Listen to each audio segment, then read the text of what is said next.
un cheminement très particulier parce que je suis devenue dentiste il y a près de 40 ans et très vite, alors que j'étais passionnée pour expérimenter tout ce que j'avais pu apprendre et que j'avais un cabinet très important, je me suis aperçue que la médecine qu'on m'avait enseignée ne me permettait pas de maintenir les bouches de mes patients dans un bon équilibre, qu'on arrivait toujours après les problèmes et qu'on n'arrivait pas à les anticiper.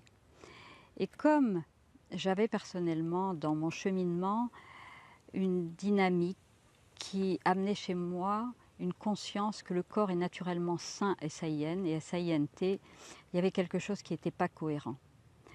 Et cette dynamique m'a obligée à chercher, à vendre d'abord mon cabinet, reprendre des études de médecine où je me suis aperçue que c'était la même chose parce qu'on n'a pas en médecine le référentiel de ce que c'est qu'un corps en santé, parce qu'on n'a pas compris quelle était la physiologie, tant de la physiologie de l'alimentation, adaptée pour le corps humain, que la physiologie de la structure.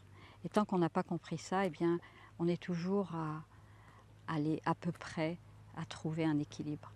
Et qu'est-ce qui m'avait donné cette conscience? Eh bien, il s'est passé, juste avant la fin de mes études dentaires, un événement important.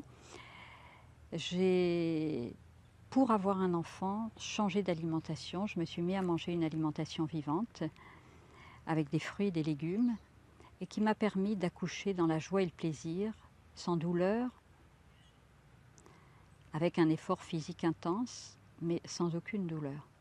Et ça inscrit en moi un référentiel qui était très important, que le corps, quand on lui donne les bons éléments, a un équilibre naturel qui fonctionne.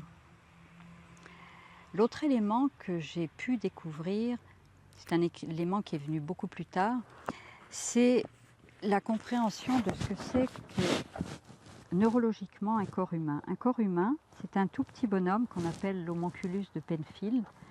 Penfield était l'homme qui l'a décrit pour la première fois. Ce petit bonhomme, il a une bouche énorme, il a une mâchoire énorme, il a une langue énorme et il a des mains énormes. Et ça m'a beaucoup interpellée parce que ça m'a permis de comprendre que dès qu'on travaillait au niveau de la bouche, ça avait un impact considérable au niveau neurologique chez l'être humain. Et que nous, les dentistes, on avait un impact encore plus considérable parce que non seulement on travaillait dans la bouche de nos patients, mais on travaillait aussi avec nos mains. Et donc, cette compréhension a entraîné une exigence chez moi qui a accompagné toute la recherche qui a été la mienne depuis plus de 40 ans. L'autre élément qui a été un élément clé aussi, c'est que quelqu'un de ma famille n'avait pas la place d'avoir toutes ses dents et on proposait d'enlever 4 prémolaires. Et c'était quelque chose qui paraissait normal dans le monde dentaire, dans le monde de l'orthodontie. Et moi j'ai refusé. Et j'ai été obligée de chercher une autre approche pour permettre à la bouche de cette personne de se mettre en place. Et quand j'ai pu faire une formation qui m'a permis de comprendre qu'on pouvait mettre en place les dents sans faire d'extraction, particulièrement des extractions de prémolaires, mais aussi les extractions de dents de sagesse, le jour où j'ai compris ça, je ne pouvais pas ne pas le mettre en place dans mon cabinet, même si ça m'a obligée à remettre en cause tout ce que j'avais appris. L'orthodontie, je ne souhaitais pas particulièrement en faire. Et quand j'ai pris ce chemin, la vie m'a donné les informations, j'ai pu avoir les compréhensions, j'ai pu avoir les informations nécessaires, j'ai pu être enseignée de l'intérieur parce que j'ai beaucoup expérimenté par moi-même. Quand j'apprends une nouvelle technique, si je dois la proposer à d'autres personnes, il faut d'abord que je l'ai intégrée. Et donc j'ai travaillé personnellement avec ces appareils souples. À l'époque, c'était des appareils en caoutchouc, ces petits appareils qui avaient été inventés en 1950 par les professeurs Soulet et Beson, que beaucoup de dentistes considèrent comme obsolètes. En fait, pour moi, ce sont des appareils magiques. Magiques parce que le fait qu'ils soient souples, tout peut travailler. Tout peut travailler, ça veut dire que les dents peuvent avoir des micro-stimulations qui vont leur permettre de se repositionner dans la mâchoire, qui vont permettre à l'os de se réorganiser, à la gencive de s'harmoniser, parce que les dents seront dans un meilleur équilibre et que cette double articulation mandibulaire travaillera à ce moment-là dans un équilibre parce que les dents seront dans un propre équilibre. L'autre élément que j'ai pu découvrir dans tout ce travail, c'est tout le travail du professeur Planas. Le professeur Planas a travaillé pendant plus de 50 ans sur les crânes et il a découvert ce que c'était qu'une bouche en équilibre.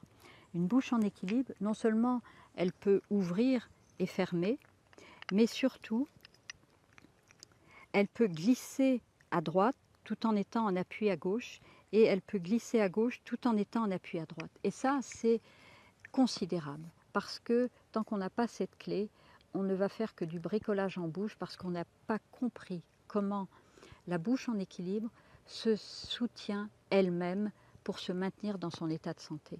On dit la chose suivante, la fonction entretient l'organe et l'organe entretient la fonction. Mais encore faut-il que la bouche soit en équilibre.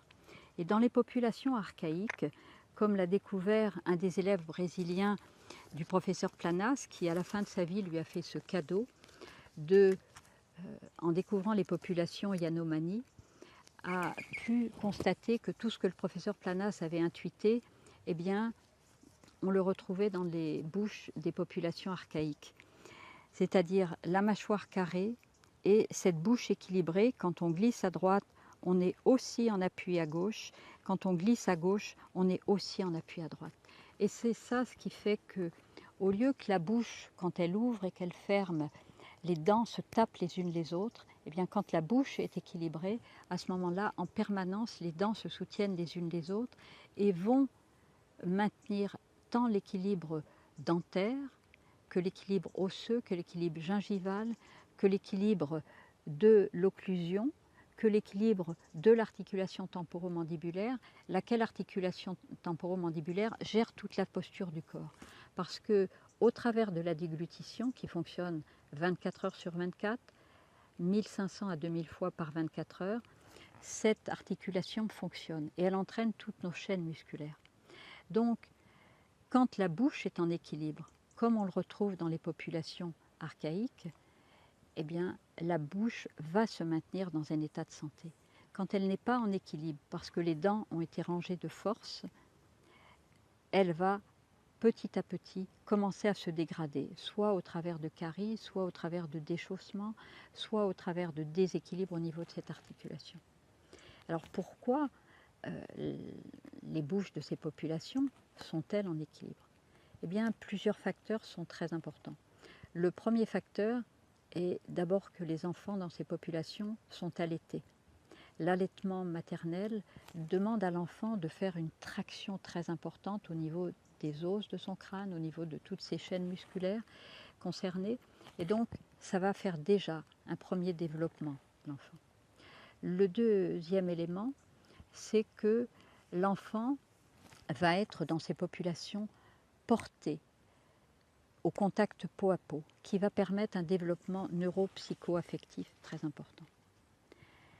Le troisième élément, par rapport à la survie de l'espèce, le petit homme doit avoir envie de se nourrir, doit avoir envie de téter. Et donc, on a une surmultiplication à l'avant du palais des fibres nerveuses qui vont donner à l'enfant du plaisir quand il va se nourrir. Mais à l'âge de 30 mois, quand la dentition de lait est en place, eh bien, à ce moment-là, on a une rétraction de ces fibres nerveuses qui vont rester à l'arrière du palais pour constituer le réflexe vomitif quand on avale quelque chose qui n'est pas correct. Et donc, à ce moment-là, comme il n'y a plus ces fibres nerveuses, l'enfant va avoir moins de plaisir à sucer sa langue au palais. Et la langue se met naturellement au milieu du palais pour s'appuyer parce que le type de déglutition va être différent. On passe ce qu'on appelle de la déglutition infantile à la déglutition adulte. Et ça fait une chose considérable pour le développement de l'être humain parce qu'à ce moment-là, cet appui de la langue au palais qui est constitué de 17 muscles va permettre une libération de la suture palatine, mais aussi de toutes les sutures crâniennes, qui va permettre tant dans le sens transversal que dans le sens vertical une croissance osseuse. Cette déglutition infantile qui est passé en déglutition adulte, va favoriser la respiration nasale. Et à ce moment-là, on va avoir une oxygénation du cerveau, libération d'endorphines de détente, stimulation de tout le système endocrinien, de tout le système nerveux, de tout le système musculaire. Quand on étudie aussi en médecine chinoise la langue, il faut savoir que c'est l'équilibre interne du corps. Quand elle s'appuie au palais, elle stimule le méridien gouverneur, le méridien conception, qui sont des méridiens collecteurs de tous les autres méridiens.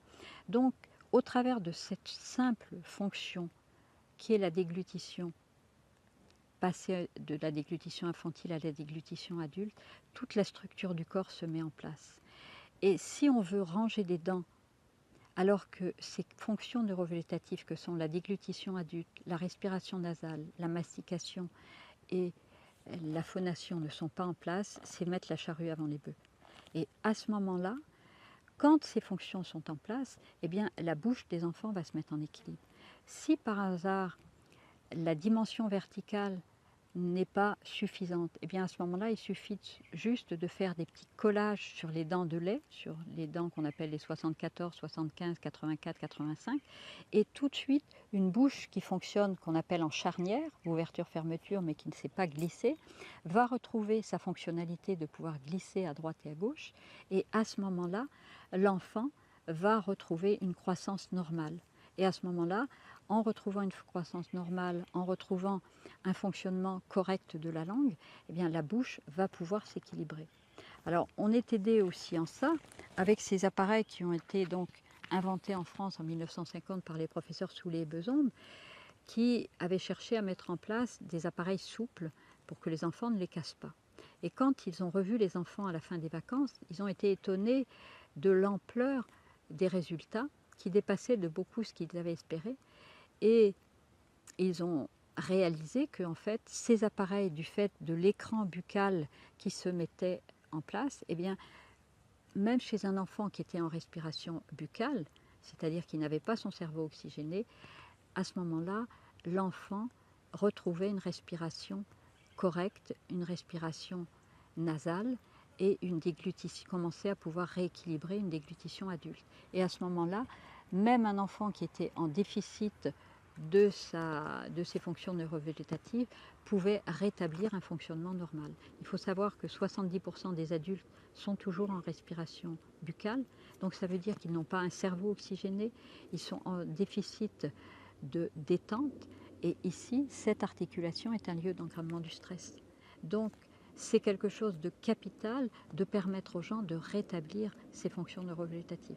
Au niveau dentaire, c'est vrai que quand la bouche est équilibrée, en permanence, les dents se travaillent d'une façon harmonieuse, c'est-à-dire qu'au lieu d'avoir des chocs quand l'occlusion se met en place, le contact entre la mâchoire du haut et la mâchoire du bas au travers des dents se fait, eh bien l'ensemble des dents se soutient.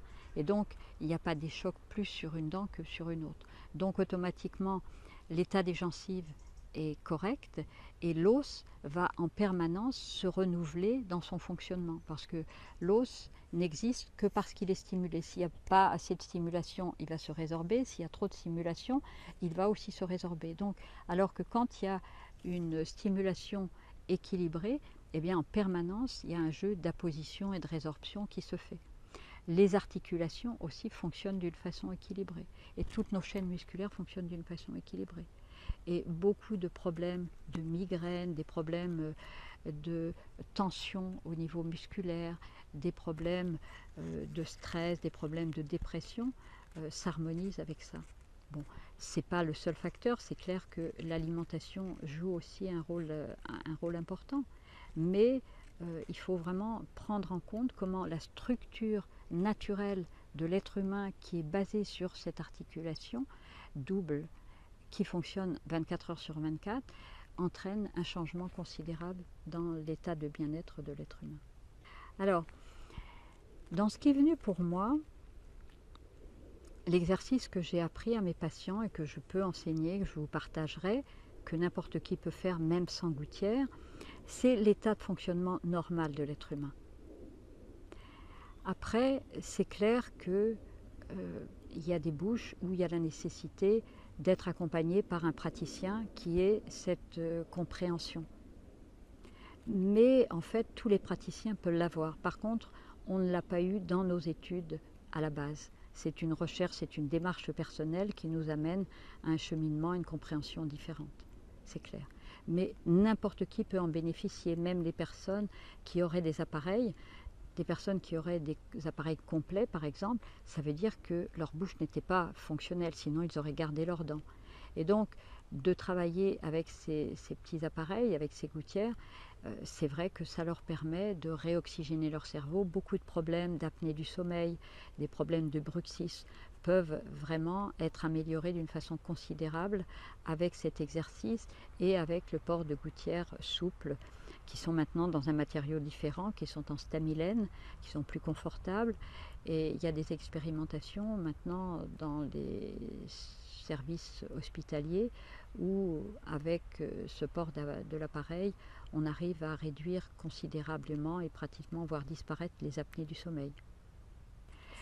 Il y a un organisme, l'organisme qui diffuse ces appareils qui ne sont vendus qu'aux dentistes, fait des formations en France et aussi à l'étranger. Moi, j'ai formé des dentistes en Italie. C'est pas venu en France, mais s'il y a des dentistes qui veulent se former, moi je suis tout à fait ouverte parce que c'est vrai que j'ai beaucoup expérimenté pendant près d'une vingtaine d'années et je continue à expérimenter parce que pour moi je trouve que c'est un travail génial et que ça évite dans un certain nombre de circonstances d'engrammer le stress de la vie quotidienne. Par exemple, si vous faites un long trajet en voiture, de pouvoir porter une gouttière, ça évite la fatigue du corps qui a une certaine tension. Si vous avez eu du stress dans la journée, le fait de mettre une gouttière la nuit, ça permet que le corps puisse se relâcher et avoir une meilleure qualité de sommeil. Moi, ce que j'ai constaté, par exemple, avec les enfants avec qui j'ai travaillé, ils avaient une différence complète dans leur façon de vivre. Ils avaient une meilleure qualité de sommeil, les problèmes de cauchemar disparaissent, ils ont une meilleure attention en classe parce que leur système fonctionne correctement. Demander à quelqu'un de fonctionner en respiration buccale, c'est comme si vous lui demandez de courir un marathon alors qu'il est cul-de-jatte. C'est vraiment de cet ordre-là. La personne est en asphyxie permanente. C'est un stress considérable dont on ne se rend pas compte. Et même les professionnels de santé n'ont pas pris en compte l'importance de l'équilibre buccal dans notre corps. Pour moi, il y a deux volets qui sont très très importants. C'est l'équilibre, la physiologie de la structure du corps et la physiologie de l'alimentation. L'alimentation physiologique nous donne un état naturel de bien-être, un état de tranquillité au niveau du cerveau qui peut aller se connecter sur les plans subtils, recevoir les informations. Alors que quand on a une fatigue du corps parce qu'on a l'alimentation qui est inadaptée, automatiquement le cerveau ne peut pas être disponible à recevoir les informations qui lui parviennent en permanence. Pour moi, la physiologie de l'être humain, qu'elle soit structurelle ou qu'elle soit alimentaire, permet à l'être humain de fonctionner avec toutes ses capacités. Et quand on n'a pas ces clés, on est un amputé quelque part. Donc rétablir une bouche équilibrée, rétablir une alimentation équilibrée nous permet de vivre notre vie dans la joie et la félicité. Et ça, c'est l'expérience que j'ai pu en faire et que je continue à faire, que continuent à faire les gens qui travaillent de cette façon-là. Après, chacun chemine avec ses capacités. Moi, j'ai eu la chance de former plus de 200 dentistes à cette approche en Italie et c'est vrai qu'eux-mêmes continuent parce que les soins dentaires, c'est quelque chose de très difficile pour le praticien comme pour le patient parce qu'on touche des souffrances très très importantes au travers de nos dents, c'est toutes nos mémoires, qu'elles soient nos mémoires personnelles, les mémoires de notre généalogie. Et donc quand les dents se mettent en place naturellement, on libère beaucoup de ces souffrances. Et de la même façon que quand on a une alimentation physiologique, eh bien le corps va fonctionner à l'optimum et beaucoup de nos petits maux quotidiens Je pense en particulier tous ces gens qui souffrent avec la chaleur. Quand on mange une alimentation physiologique, le corps n'est pas dans cette difficulté. Il fonctionne d'une façon tout à fait différente. Il y a une écologie du système qui fonctionne naturellement. Eh bien, dans la bouche équilibrée, c'est la même chose. Oui, j'aurais envie de dire, prenez votre santé en main, prenez la responsabilité. Vous n'avez que votre corps, on arrive nu sur cette terre, on repart nu. Et plus on va vivre en harmonie avec ce corps qui nous est donné, le temps d'une incarnation, plus on peut vivre notre vie dans la joie et la félicité. Ça, c'est vraiment mon expérience. Donc, réintégrer consciemment la façon optimum de vivre ce corps physique. C'est très très important de la même façon que quand on marche, on utilise ses deux jambes, eh bien c'est très important de mastiquer des deux côtés. Si on ne mange en utilisant qu'un seul côté, on va avoir des déficits tant au niveau de la bouche, qu'au niveau de l'os, qu'au niveau des dents, qu'au niveau neurologique. Toutes les découvertes récentes en neurophysiologie, comme l'a fait le professeur de Psycho, ont montré que c'était une porte ouverte aux maladies d'Alzheimer que de mastiquer que d'un seul côté. Donc il est capital, quand on mange, d'utiliser les deux côtés. Ça, c'est vraiment quelque chose de très important. Il y a un ouvrage que j'inviterais tout et chacun à lire, parce que c'est un ouvrage très facile à lire, même si vous n'êtes pas dentiste, mais qui est intéressant pour les dentistes. C'est l'expérience du docteur Michel Monteau, qui s'appelle « Nos dents, une porte vers la santé », parce qu'il relate toute son expérimentation avec les témoignages de ses patients de ce travail. Et ça vous permettra d'appréhender d'une façon un peu plus approfondie comment ce travail avec ces gouttières activateurs permet au corps de se rééquilibrer, mais pas seulement à la bouche, mais aussi à l'ensemble de notre corps et de nous réharmoniser avec notre force de vie et notre force de guérison. Parce que c'est pour moi ce que j'ai découvert d'essentiel, c'est-à-dire que en permanence notre corps énergétique nous donne les clés de ce qu'est un corps en santé, et pour moi la maladie vient de cette dissociation avec tous nos corps énergétiques. À partir du moment où on retrouve l'unité, telle que je vais vous la montrer dans cet exercice, eh bien on se réharmonise avec notre force de vie, et là on peut mener nos vies dans la joie et le plaisir, et non pas vivre amputé de qui nous sommes. Pour moi, c'est une clé essentielle. La maladie, c'est seulement ce que l'âme est en train de nous parler. Et quand on retrouve le contact avec cette vibration qui nous anime, eh bien c'est renouer le contact avec notre âme, avec qui nous sommes en profondeur. Et à ce moment-là, pouvoir accompagner notre corps physique dans l'accomplissement des projets que l'on a choisi d'expérimenter sur cette planète. Et je vais vous partager l'exercice que j'ai pu découvrir, qui m'a été enseigné de l'intérieur et que j'ai pu expérimenter avec de nombreux patients, que j'ai pu enseigner aussi aux dentistes que j'ai pu former, et que vous allez pouvoir mettre en place avec ou sans gouttière. C'est vrai qu'il est beaucoup plus efficace avec une gouttière, mais en fait c'est le fonctionnement physiologique de notre corps humain qu'on rend conscient. Et quand vous le faites le matin avant de vous lever, c'est comme si vous preniez votre besace d'énergie pour la journée. Quand vous faites le soir au moment où vous vous couchez, c'est comme si vous lâchiez toutes les tensions que votre corps a pu engrammer. Donc à chacun de le mettre en place dans sa vie, et si vous pouvez vous procurer auprès de dentistes des gouttières, parce que ces gouttières ne sont vendues qu'à des dentistes, eh bien ça vous permettra d'amplifier ce travail, et puis après, si vous avez envie, de pouvoir cheminer à des niveaux plus importants, mais l'exercice est opérationnel en soi. Ferme les yeux. On inspire. On expire par le nez. On inspire. On expire par le nez. On inspire. On expire par le nez. Et maintenant, on va contracter les fesses et la langue, on pousse contre le palais comme si on veut traverser son palais. Et on maintient cet état de tension dans le corps.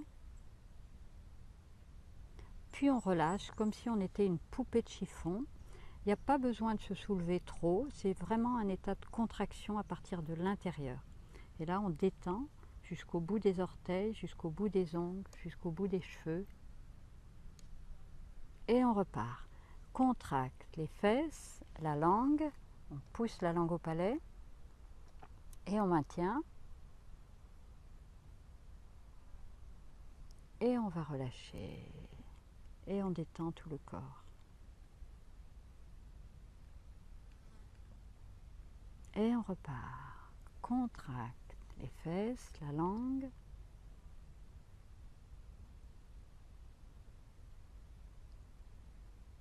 Et on relâche. Et on détend bien jusqu'au bout des pieds, jusqu'au bout des orteils, jusqu'au bout des ongles, jusqu'au bout des cheveux.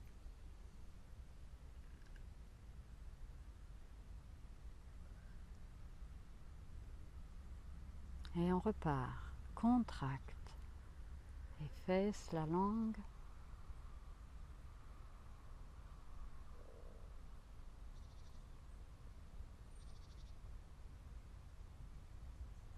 Et on relâche.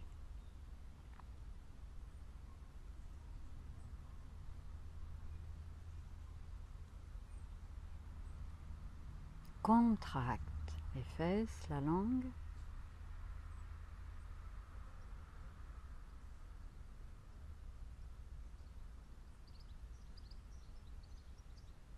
Et on relâche.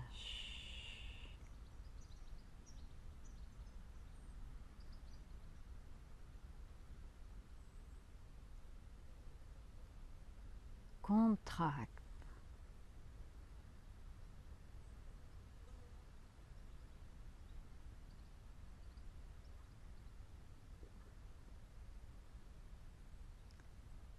Relaxe.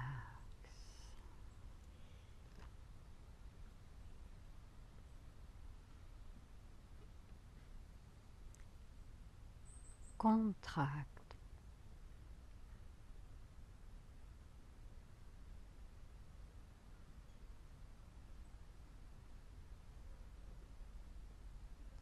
Relaxe.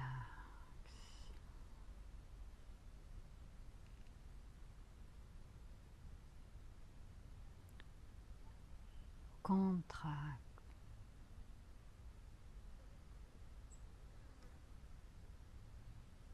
Relaxe.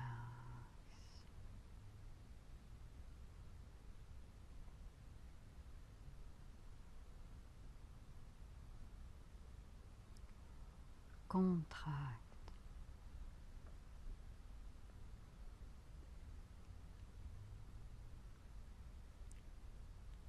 Relaxe.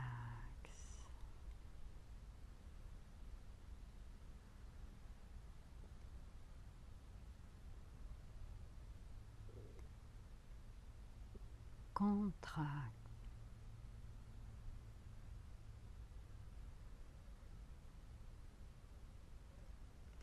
Relaxe.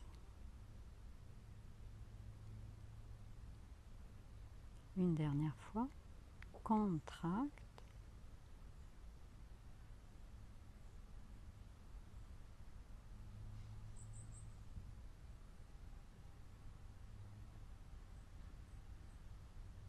Relaxe. Et prends le temps, avant d'ouvrir les yeux, de sentir comment tu te sens à l'intérieur. Et après, tu pourras nous le partager.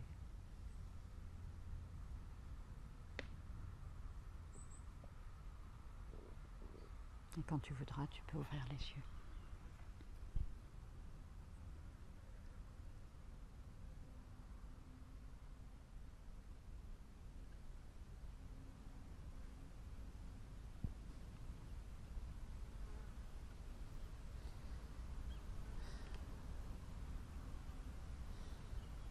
Ben, pour moi, c'était un voyage extraordinaire et apaisant, harmonieux, la sérénité. C'est vraiment l'expérience qui a été la mienne depuis tout le temps et que même dans nos vies de folie, quand on se fait quand on s'accorde ce cadeau, quand on se fait ce temps, donc même sans la gouttière, c'est vraiment reconnecter cet état de paix et de joie à l'intérieur de soi. Alors c'est vrai qu'après, quand on peut le travailler avec la gouttière, eh bien, les effets s'amplifient, on peut aller beaucoup plus loin et puis après on peut approfondir cet état. Mais c'est ça ce qui est intéressant, c'est qu'en 5 minutes, n'importe qui peut faire cette expérience de bien-être à l'intérieur de soi. Et c'est ça ce que je trouve intéressant et puis ce que j'ai vu avec beaucoup de patients, ce que j'ai constaté avec toi aussi. Et on voit comment le visage des gens change parce qu'ils lâchent beaucoup de tension au travers de cet exercice. Et en fait, c'est le fonctionnement normal de notre corps humain, mais on n'en est pas conscient. Et donc quand on reconnecte cet état consciemment, eh bien, ça nous permet de vivre nos vies d'une façon plus harmonieuse. Voilà, après, c'est à chacun d'expérimenter au quotidien et de le mettre en place dans sa vie. Le matin et le soir, tout le monde se lève, tout le monde se couche le soir et c'est à chacun de choisir de le mettre en place.